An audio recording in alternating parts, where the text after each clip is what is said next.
পারাপারের কোনো সুবিধা ব্যবস্থা নেই। এজন্য আমাদের যদি একটা বাচ্চাদের জন্য আসা যাওয়ার জন্য ওপার স্কুল অথবা শিক্ষার অধিকার প্রতিটি শিশুর, তবে মৌলিক অধিকার হলেও যশোরের মনিরামপুর উপজেলার ৬৪ নং চাকলা সরকারি প্রাথমিক বিদ্যালয়ের পার্শ্ববর্তী মাসিনগড় এলাকার শিশু ও অভিভাবকদের ক্ষেত্রে তা এক অলৌকিক স্বপ্ন। আচ্ছা, ওখান থেকে আসা যাওয়ার কি কি সমস্যা বলো?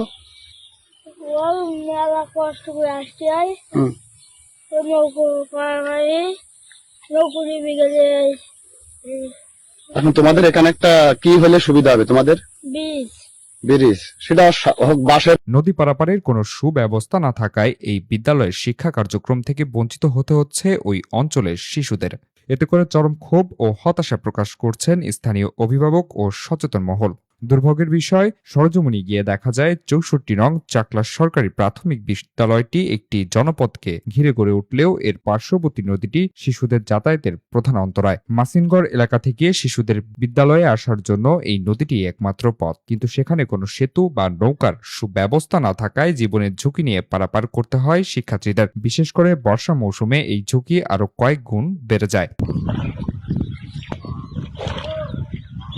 বিদ্যালয়ের শিক্ষকদের সাথে কথা বলে তারা তাদের অসহায়ত্বের কথা তুলে ধরেন। বিদ্যালয়ের প্রধান শিক্ষক জানান, প্রতি বছরই মাসিমনগর এলাকার অভিভাবকরা তাদের সন্তানদের ভর্তি করতে নিয়ে আসেন, কিন্তু ছোট ছোট শিশুদের নদী পারাপারের কোনো নিরাপদ ব্যবস্থা না থাকায় আমরা তাদের ভর্তি নিতে বাধ্য হয়ে অসম্মতি জানাই। যে কোনো সময় কোনো বড় ধরনের দুর্ঘটনা ঘটলে সেই দায়ভার বিদ্যালয়ের উপরই বর্তাবে। আমরা কোনোভাবেই ছোট শিশুদের জীবনের ঝুঁকি নিতে পারি না। শিক্ষকরা আরো জানান, বিষয়টি স্থানীয় ইউনিয়ন পরিষদ প্রতিনিধিদের বরাবর জানানো হলেও এখন পর্যন্ত কোনো কার্যকরী উদ্যোগ নেওয়া হয়নি। ইউপি সদস্যদের ভাষ্যমতে বিদ্যালয়ের পারাপারের জন্য বর্তমানে তাদের হাতে কোনো সরকারি বরাদ্দ নেই। অভিভাবকদের কাছে জানতে চাইলে মাসিনগড় এলাকার অভিভাবকরা জানান, তাদের এলাকায় মানসম্মত কোনো শিক্ষা প্রতিষ্ঠান নেই। তাই সন্তানদের সুশিক্ষায় শিক্ষিত করার আশায় তারা ৬৪ নং চাকলা সরকারি প্রাথমিক বিদ্যালয়ে নিয়ে আসেন, কিন্তু বিদ্যালয়ের শিক্ষকদের অনাগ্রহ ও যাতায়াত সমস্যার কারণে তাদের সন্তানরা শিক্ষা থেকে বঞ্চিত হচ্ছে। একজন অভিভাবক আবেগজড়িত কণ্ঠে বলেন,